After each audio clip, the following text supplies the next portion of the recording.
فاعوذ باللہ من الشیطان الرجیم بسم اللہ الرحمن الرحیم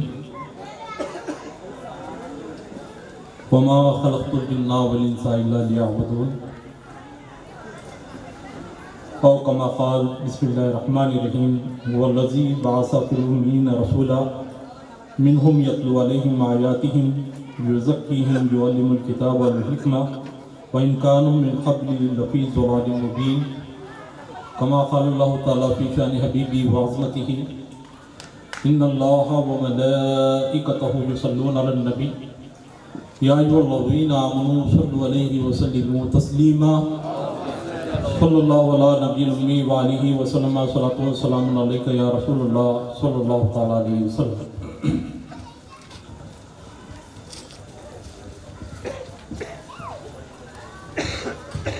ادب گاہے زیر آسماں ظرف نازک تر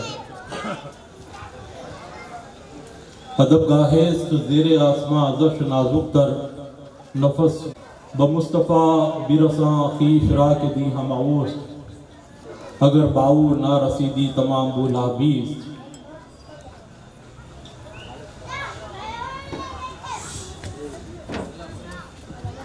آج کی اس عظیم الشان صوفی کانفرنس کے سرپرست حضرت خواجہ سید شاہ بابا نظر حسینی سہروردی عرف صلاح الدین بابا صاحب صدر سجادہ نشین صدر چوک پیر ملا شریف آندھرا پردیش،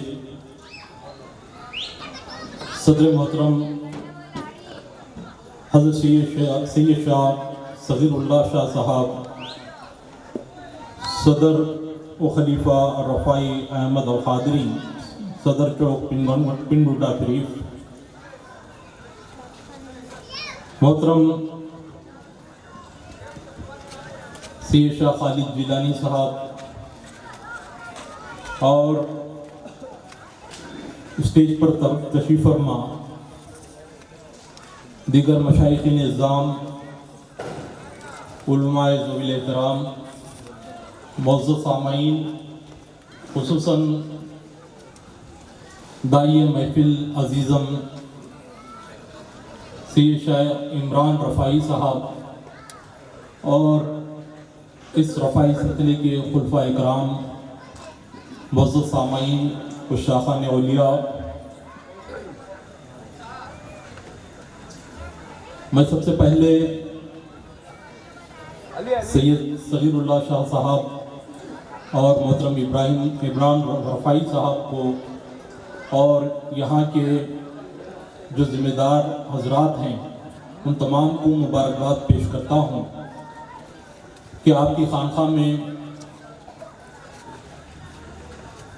انتہائی روحانی، عرفانی اور علمی یہ مجلس کا انعقاد آپ تمام نے کیا، اور اس مجلس کو صوفی کانفرنس کا نام دیا. بے شک فی زمانہ خانقاہوں میں علمی کام، علمی سرگرمیاں بہت کم ہو رہی ہیں، الا ماشاء اللہ.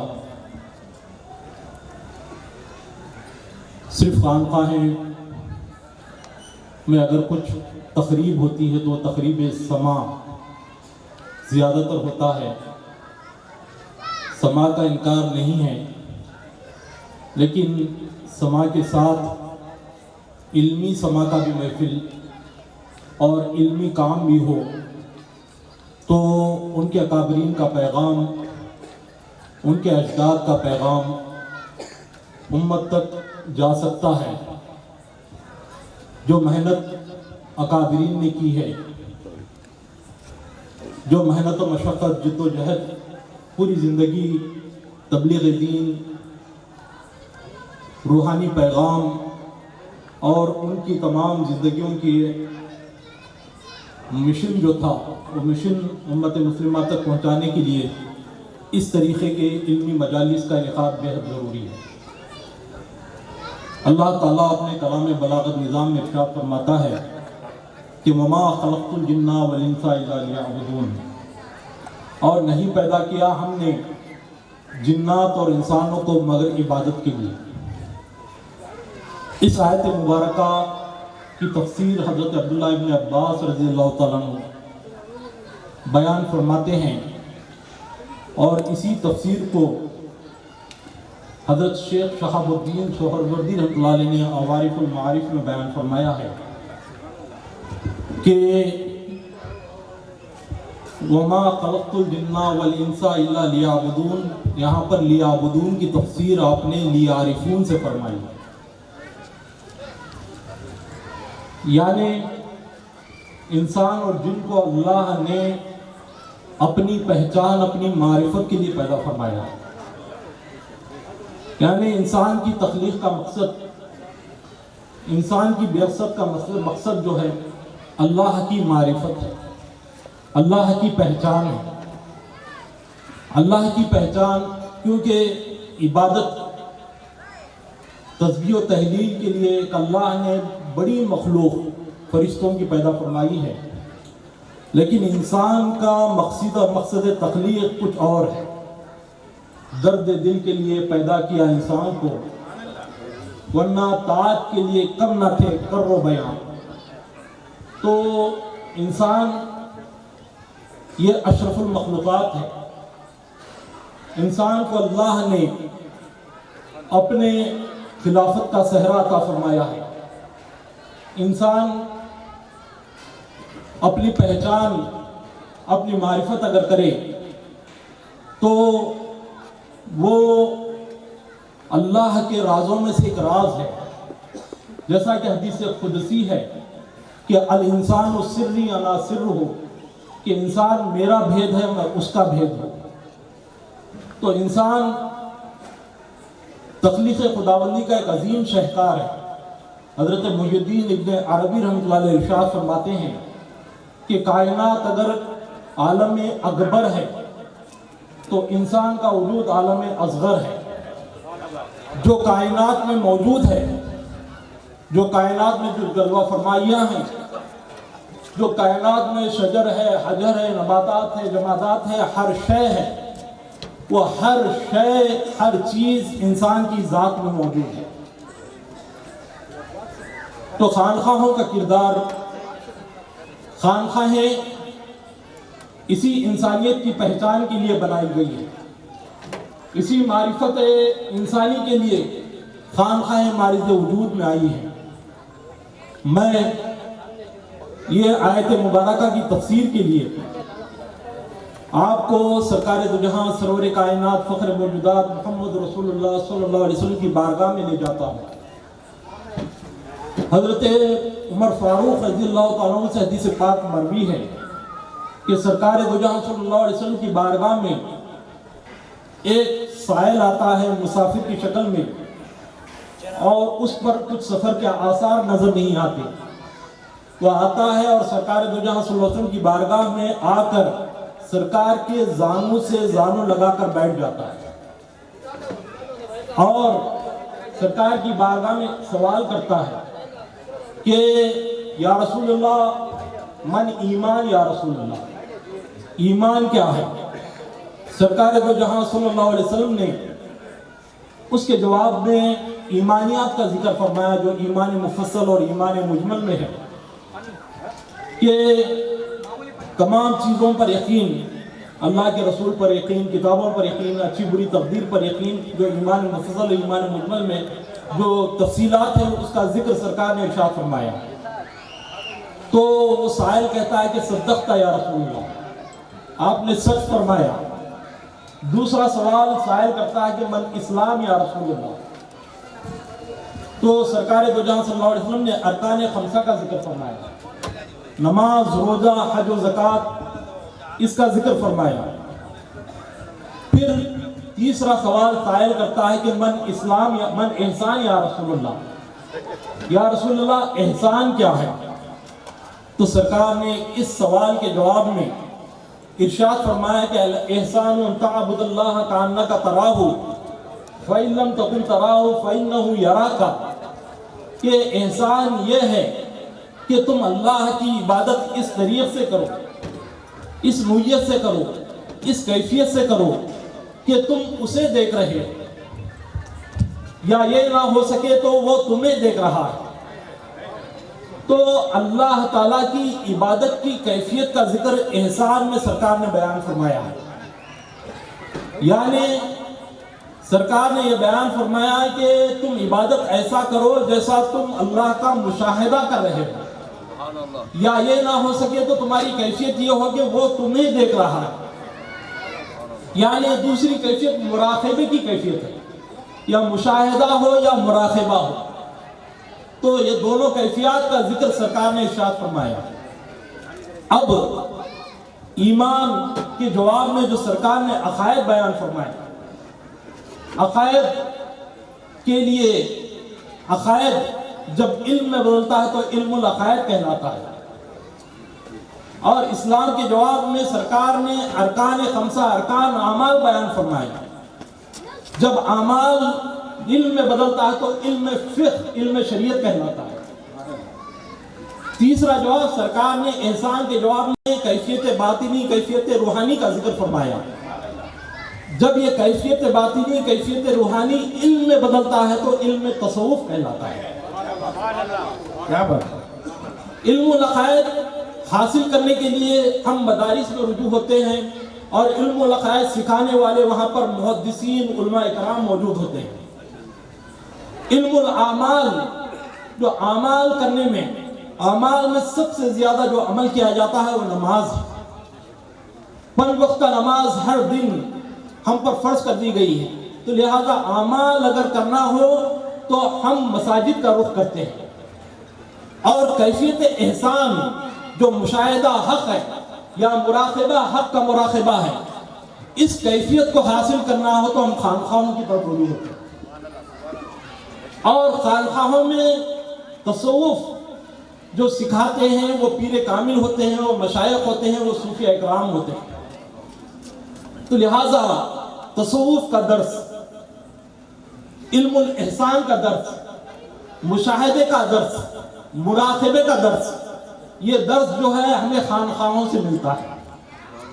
خانقاہی نظام، آپ اگر خانقاہوں کی تاریخ دیکھیں تو خطہ ارض پر سب سے پہلی خانقاہ کعبۃ اللہ ہے،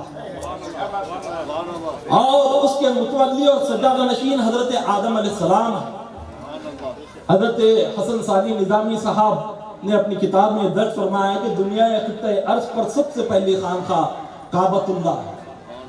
اس کے بعد انبیاء جیسے جیسے آتے گئے، بنی اسرائیل میں بھی خانقاہ بنی، جس کو اصحاب کہف، جس کہف والی غار میں پناہ اصحاب کہف نے کیا، 309 سال وہاں پر آرام فرمائے، اور وہاں کی کیفیت یہ ہو گئی کہ اللہ تعالیٰ ارشاد فرماتا ہے کہ وَرَبَطْنَا عَلَىٰ قُلُوبِهِمْ، کہ ہم نے ان کے قلوب کو رابطہ عطا فرمایا ہے، ربط والے قلوب انہیں عطا فرمائے ہیں۔ تو لہذا وہ 309 سال جہاں پر آرام کیا اولیاء اللہ، وہ کہف والی غار بھی ایک خانقاہ کی شکل اختیار کر گئی۔ حضرت یوسف علیہ السلام کی خانقاہ وہ کنواں تھی جہاں پر آپ کئی سال رہے۔ حضرت یونس علیہ السلام کی خانقاہ وہ مچھلی کا پیٹ تھا جہاں پر آپ کئی سال رہے۔ اس کے بعد ہمارے نبی سرکار دو جہاں، سرور کائنات، فخر موجودات محمد رسول اللہ صلی اللہ علیہ وسلم کی خانقاہ، سب سے پہلی خانقاہ دار ارقم تھی، جہاں پر سرکار دو جہاں صلی اللہ علیہ وسلم نے ابتدائی ایام گزارے۔ وہاں پر دین کی تبلیغ، دین کی اشاعت، دین کس طرح پہنچائے، دین کس طرح پھیلائے، اس کا درس آپ مختصر ترین صحابہ اکرام کی جماعت کو دیا کرتے تھے۔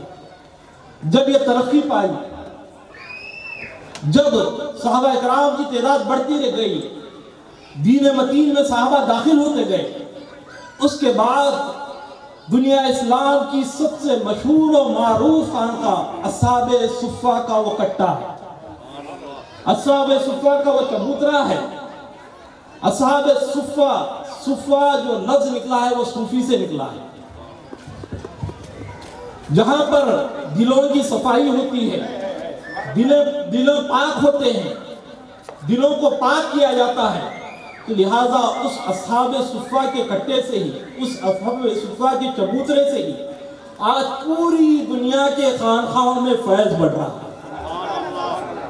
اس اصحاب صفہ کے چبوترے سے ہی آج قرآن کی تعلیم، قرآن کی باطنی اسرار، قرآن کے رموز تقسیم ہو رہے ہیں۔ اس اصحاب صفہ کی چبوترے سے ہی احادیث مبارکہ کا فیض جاری ہے۔ اس اصحاب صفہ کے چبوترے سے ہی ظاہری اور باطنی علوم تقسیم کیے جا رہے ہیں۔ تو لہذا وہ اصحاب صفہ کا چبوترا، ابتدا میں جتنے بھی خانقاہیں بنی، جتنے بھی بارگاہیں بنی، ان تمام کا حاصل اصحاب صفہ کا چبوترا ہے، جہاں سے صحابہ اکرام کی ایک بڑی جماعت نکلتی ہے۔ اس اصحاب صفہ کے چبوترے پر صحابہ اکرام نے نفس کشی بھی کی، صحابہ اکرام نے مجاہدات بھی کیے، صحابہ اکرام نے بھوک اور پیاس کا درس بھی دیا، صحابہ اکرام نے نفس کے خلاف جد و جہد کرنا بھی سکھایا، صحابہ اکرام نے حدیث کی تعلیم بھی دی، صحابہ اکرام نے قرآن کی تعلیم بھی دی۔ اذان علیکم۔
صلی اللہ علیہ وسلم کی پہلی خانقاہ تھی، جہاں سے جو آیت مبارکہ میں نے تلاوت کا شرف حاصل کیا کہ اللہ تعالیٰ ارشاد فرماتا ہے، بعثت نبوی کارہائے نبوت کا ذکر یہاں پر کیا گیا ہے کہ هو الذی بعث فی الامین رسولا منہم، یعنی اللہ نے تم میں ہی ایک رسول کو مبعوث کیا جو تمہیں یتلو علیہم آیاتہ، تمہیں آیتوں کی تلاوت کرتے ہیں، ویزکیہم، تمہارے نفوس کا تزکیہ کرتے ہیں، ویعلم الکتاب والحکمہ، تمہیں کتاب کا علم دیتے ہیں اور حکمت کی تعلیم دیتے ہیں۔ تو خانقاہ گویا کہ یہ خانقاہوں کا نچوڑ اس آیت مبارکہ میں بیان کیا گیا ہے۔ خانقاہوں میں یہی آیت کی حکم کی تعمیل ہونی چاہیے کہ یہاں پر آیتوں کی تعلیم سے مراد یہاں پر محفل ذکر اذکار ہے، ذکر کی محفل ہے، اللہ کا ذکر خوب کثرت سے کرنے کا اللہ تعالیٰ نے مختلف مقامات میں قرآن پاک میں ذکر فرمایا ہے، اور خصوصاً اللہ کی اسم ذات کا ذکر، اسماء و صفات کا ذکر۔ اللہ تعالیٰ سورہ مزمل میں ارشاد فرماتا ہے وَاذْكُرِ اسْمَ رَبِّكَ وَتَبَتَّلْ إِلَيْهِ تَبْتِيلًا، کہ تم اللہ کا ذکر اس کثرت سے کرو، اللہ کے اسماء کا ذکر اس کثرت سے کرو کہ سب سے کٹ کر تم اسی کے ہو جاؤ، یعنی ذکر میں محویت ہو جائے، ذکر میں استغراق ہو جائے، ذکر میں اپنی ذات کو ایسا کھو دو، ایسا فنا کر دو۔ یہاں پر علماء اکرام موجود ہیں، اس آیت مبارکہ میں اللہ ارشاد فرماتا ہے کہ وہ تبتل بھی لفظ آیا ہے، تبتل کے معنی بھی کٹنا ہے، تبتیلا کے بھی معنی کٹنا ہے، دو مرتبہ کٹنے کا ذکر یہاں پر کیا گیا ہے کہ اللہ کے ذکر میں اس طرح محو مستغرق ہو جاؤ کہ تم دنیا سے کٹ جاؤ، پہلے کٹنے سے مراد یہ ہے کہ تم دنیا سے کٹ جاؤ. اس کے بعد تبتل کے بعد اللہ نے تبتیلا کا ذکر فرمایا کہ تم دنیا سے کٹ کر جاؤ. اس کے بعد تم خود اپنے وجود سے کٹ جاؤ, اپنے وجود سے کٹ جاؤ, یعنی وجود کا بھی ہوش نہ رہے. اس حد تک اللہ کے ذکر میں محو مستغرق ہو جاؤ. خانقاہوں میں یہی ذکر کی تعلیم دی جاتی ہے. اس طرح اپنے آپ کو فنا کرنے کی تعلیم دی جاتی ہے. اپنی ذات کو اللہ کے ذکر میں ایسے فنا کر دے کہ آپ کی ہویت نہ رہے, آپ کی انا نہ رہے, آپ کی ہستی نہ رہے, آپ کی ہستی ختم ہو جائے, فنا ہو جائے. اس حدیث احسان کا ایک رخ میں پیش کروں گا کہ حدیث احسان میں بھی سرکار نے یہی بیان فرمایا ہے. اس کے بعد آگے اللہ تعالیٰ ارشاد فرماتا ہے کہ یزکیہم, یہ خانقاہوں میں نفوس کا تزکیہ کیا جاتا ہے, نفوس کو پاک کیا جاتا ہے, نفوس سے انا کو فنا کیا جاتا ہے, نفوس سے نفس کشی جو کی جاتی ہے. آپ کی ذات میں انسان کی ذات جو سائل بن کر, طالب بن کر پیر کامل کے پاس آتا ہے تو وہ پیر کامل اس کی ذات سے صفات غلیظہ کو ختم فرماتا ہے. جو صفات غلیظہ اس میں ہوتے ہیں, انا, تکبر, عجب, ریاکاری, اپنے آپ کو پیش کرنا, یہ تکبر سب سے زیادہ جو صفات غلیظہ میں سے سب سے بڑی صفت جو ہے وہ تکبر کی صفت ہے. تکبر کی صفت جب تک ختم نہیں ہوتی انسان سلوک کی راہ پر گامزن ہو ہی نہیں سکتا. سب سے پہلی جو توبہ کی جاتی ہے وہ تکبر سے توبہ کی جاتی ہے, وہ انا سے توبہ کی جاتی ہے. انا تکبر سے جب انسان توبہ کرتا ہے تو سلوک کی راہ پر گامزن ہو سکتا ہے. تو تمام صفات غلیظہ کو ختم کر کے اس میں صفات حسنہ ڈالے جاتے ہیں, صفات حسنہ اسے اس کے وجود میں عطا کیے جاتے ہیں. تو لہذا یزکیہم جو کہا گیا ہے, اس کے بعد جو ہے یہ مرتبہ آتا ہے کہ تم پر کتاب کی تلاوت کی جاتی ہے. کتاب یعنی قرآن پاک کو خانقاہوں میں سکھایا جاتا ہے. خانقاہیں صرف خانقاہیں نہیں رہے بلکہ خانقاہ سے متصل مدارس بھی چلے. جب حضرت یہ سائل سرکار کی بارگاہ سے جاتا ہے اسلام, ایمان اور احسان کے سوال کر کے, تو سرکار صحابہ سے فرماتے ہیں کیا تم انہیں جانتے ہو؟ تو صحابہ فرماتے ہیں اللہ و رسول عالم, اللہ اور رسول بہتر جانتے ہیں. تو سرکار ارشاد فرماتے ہیں وہ جبریل تھے اور تمہیں دین سکھانے آئے تھے. یعنی اسلام, ایمان اور احسان یہ کل ملا کر کل دین ہے. تو خانقاہوں میں اسلام کا درس بھی ملے, ایمان کا درس بھی ملے, ایمان میں تقویت بھی حاصل ہو اور احسان کی کیفیت بھی خانقاہوں میں ملے. تو خانقاہوں کا آج کے دور میں یہ کردار ہو کہ اس خانقاہ کی تحت مدارس بھی ہو, اس خانقاہ کے تحت مساجد بھی ہو, اس خانقاہ کے تحت خانقاہی تمام کام ہو, اور خانقاہ کی روح, خانقاہ کی اصل جو ہے وہ لنگر کا نظام ہے. لنگر کا جو نظام ہے, یہاں پر قادری سلسلے سے وابستہ بزرگ حضرات بھی بیٹھے ہیں. لنگر کا نظام, اس نظام سے, یہ نظام چلنے کی وجہ سے خانقاہوں میں اپنے بھی آتے ہیں اور غیر بھی آتے ہیں. لنگر کی نظام کی وجہ سے اللہ تعالیٰ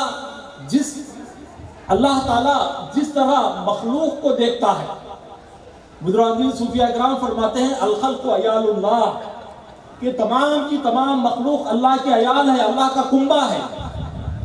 لنگر کے نظام میں یہ نہیں دیکھا جاتا کہ یہ مسلمان ہے, یہ ہندو ہے, یہ کالا ہے, یہ گورا ہے, یہ امیر ہے, یہ غریب ہے, یہ کچھ نہیں دیکھا جاتا. جو لنگر میں آتا ہے اسے کھلایا جاتا ہے, اسے سیر کرایا جاتا ہے, ہر بھوکے کو کھلایا جاتا ہے. پیران پیر, روشن امیر, غوث اعظم دستگیر, میرا محی الدین عبد القادر جیلانی ارشاد فرماتے ہیں میں نے تقرب الہی کے کئی راستے دیکھے. تقرب الہی جب میں نے پانا چاہا تو میں نے لوح محفوظ کو کھنگال ڈالا. لوح محفوظ پورا کا پورا لوح محفوظ میں نے دیکھ لیا. دیکھنے کے بعد مجھے اللہ نے علم عطا فرمایا کہ لوگوں کو اگر تم کھانا کھلاؤ تو تقرب الہی حاصل ہوگا. تو خانقاہی نظام میں، خانقاہوں میں لنگر کا نظام، نظام الدین اولیاء کی بارگاہ میں چلے جائیں، لنگر کا نظام چل رہا ہے. آپ غریب نواز کی بارگاہ میں چلے جائیں، لنگر کا نظام چل رہا ہے. آپ پیران پیر روشن ضمیر غوث اعظم دستگیر کی بارگاہ میں چل جائیں. وہ وقت جو بانوں کا وقت تھا، پورا بغداد پریشان حال تھا، بھوک پیاس کی وجہ سے تمام پریشان تھے، لیکن پیران پیر کا لنگر بند نہیں ہو رہا تھا. پیران پیر کا لنگر ایسا فیض عطا کر رہا تھا کہ ہر بھوکے کو کھانا کھلا رہا تھا. تو اس لیے پیران پیر فرماتے ہیں میں نے تقرب الہی لوگوں کو کھانا کھلانے سے پایا ہے. اور تقرب الہی آپ فرماتے ہیں پیران پیر اللہ تعالیٰ اگر مجھے پوری کائنات کی دولت دے دے، اس دولت کو میں لوگوں کو کھانا کھلانے کے لیے خرچ کر دوں گا. سرکار اس لیے ارشاد فرماتے ہیں کہ اطعام الطعام اشفاء السلام، کہ تم لوگوں کو کھانا کھلاؤ اور سلام کو عام کرو. حضرت ابوالحسن خرقانی رحمۃ اللہ علیہ کا وہ جملہ مجھے یاد آ رہا ہے. آپ نے اپنی خانقاہ پر یہ جملہ لکھ دیا تھا. اس جملے کو آپ اپنے ذہن کے نقوش میں بٹھا لیں. یہ ایسا عظیم جملہ ہے. حضرت ابوالحسن خرقانی رحمۃ اللہ علیہ فرماتے ہیں جو شخص بھی جان رکھتا ہے، مسلمان نہیں فرما رہے، ہندو نہیں فرما رہے، آپ اس جملے پہ غور کریں کہ جو شخص بھی جان رکھتا ہے وہ ابوالحسن خرقان کے دسترخوان کا مہمان ہے. جو شخص بھی جان رکھتا ہے وہ ابوالحسن خرقان کے دسترخوان کا مہمان ہے. تو یہ طریقہ خانقاہوں کا طریقہ ہے. یہاں پر ہر شخص کو بلایا جاتا ہے، ہر شخص کو عیال اللہ دیکھا جاتا ہے، ہر شخص کو اللہ کے عیال دیکھا جاتا ہے، اللہ کی مخلوق دیکھا جاتا ہے. وہ نہیں دیکھا جاتا کس مذہب کا ہے، کس طریق کا ہے. یہ محبت کی دعوت خانقاہوں کا پیغام ہے. بہرحال میں آخری لمحات میں آتا ہوں جو حدیث احسان میں سرکار نے ارشاد فرمایا کہ ان تعبد اللہ کانک تراہ فإن لم تکن تراہ فإنہ یراک، کہ تم اللہ کی عبادت ایسے کرو. یہ خانقاہ کی اصل ہے. تمام صوفیانہ اصطلاحات، تمام صوفیانہ مدارج، تمام صوفیانہ جو بھی مراحل ہیں اسی حدیث سے نکلے. یہ مخرج ہے، یہ منبع ہے، یہ اصل ہے. تصوف کا اصل ہے، خانقاہوں کا اصل ہے، صوفیہ کا اصل ہے. یہ حدیث احسان جو ہے یہ اس سے ہی تمام تصوف کا نظام نکلا ہے. تو سرکار ارشاد فرماتے ہیں کہ تم اللہ کی عبادت ایسے کرو گویا کہ تم اسے دیکھ رہے ہو، یا یہ نہ ہو سکے تو تمہاری کیفیت یہ ہو کہ وہ تمہیں دیکھ رہا ہے. تو یہاں پر یہ عالمانہ معنی ہے، اس کا ایک عارفانہ معنی بھی، کیونکہ یہاں پر بارگاہوں سے وابستہ پیر کامل حضرات یہاں پر تشریف فرما ہے، تو لہٰذا یہاں پر عارفانہ معنی میں بیان کروں گا کہ سرکار ارشاد فرماتے ہیں ان تعبد اللہ کانک تراہ فإن لم تکن، کہ یہاں پر تم اللہ تعالیٰ، سرکار ارشاد فرماتے تم اللہ کی عبادت اس طرح کرو. یہاں پر تکن کہہ کر یہ جو ہے شرط ہے، یعنی تکن کے معنی یہاں پر کانا ناقصہ ایک آتا ہے، کانا کاملہ ایک آتا ہے. کانا ناقصہ کا معنی یہ ہے کہ یہ نہ ہو سکے، تو کانا کاملہ کا معنی یہ ہے کہ تکن کہ اگر تم خود نہ رہو، تمہاری ہویت ختم ہو جائے، تمہاری انا ختم ہو جائے، تمہاری ذات ختم ہو جائے، تراہو تم اس کو دیکھ لو گے، تم اس کا مشاہدہ کر لو گے. نہ تھا کچھ تو خدا تھا، نہ ہوتا کچھ تو خدا ہوتا، ڈبایا مجھ کو ہونے نے، نہ ہوتا میں تو کیا ہوتا. حضرت علامہ اقبال ارشاد فرماتے ہیں کرا جوئی چرا در پیٹ تابی او پیوست تو زیر نقابی تلاش او کنی جس تو نیابی چلا سے اس کنی جس تو یعابی، یعنی تو کس پیچ و تاب میں پھرتا ہے، تو کس جگہ سرگرداں ہے، اصل میں اس کی ذات عیاں ہے، اللہ کی ذات عیاں ہے، اور اللہ کی ذات اس حد تک عیاں ہے، اس حد تک ظاہر ہے کہ بزرگان صوفیہ اکرام فرماتے ہیں، سلطان باہو فرماتے ہیں کہ اللہ کی ذات اس شدت سے ظاہر ہے کہ اس کی شدت ظہور نے اسے مستور کر دیا ہے، اس کی شدت ظہور نے اسے چھپا دیا ہے۔ تو اللہ کی ذات عیاں ہے، تو پوشیدہ ہے، اور تو جب اس کی تلاش کرتا ہے تو خود کے سوا کچھ نہیں پاتا، جب اس کی تلاش میں نکلتا ہے تو اس کی خود کے سوا کچھ نہیں پاتا، جب خود کی تلاش میں نکلتا ہے تو اس کے سوا کچھ نہیں پاتا۔ من عرف نفسہ فقد عرف ربہ، یہ خانقاہوں کے درس کا اصل ہے کہ تم اپنے نفس کو پہچانو، تم اپنی ذات کو پہچانو، وہی خدا کی پہچان ہے۔ نکل کر یہ بزرگان تفکر فی انفسہم افلا تبصرون، کہ تم اپنی جانوں میں تفکر کرو، تم اپنی جانوں میں غور و فکر کرو، تم اپنی جانوں میں جب غور و فکر کرو گے تو اسی کو پائے گے۔ تو بہرحال اللہ رب العزت کی بارگاہ میں دعا ہے کہ اللہ تعالی ہم تمام کو خانقاہی نظام کو عام کرنے اور خانقاہی تعلیمات کو عام کرنے کی توفیق رفیق عطا فرمائے۔ اور میں تمام ذمہ داروں کا ایک اور مرتبہ شکر ادا کرتے ہوئے اپنی بات ختم کرتا ہوں۔ اللہ تعالیٰ ہمارے قلوب کو روشن فرمائے، ہمارے ارواح میں جلا عطا فرمائے، اپنی پہچان اپنی معرفت عطا فرمائے۔ آمین بجاہ سید المرسلین وما علینا الا البلاغ۔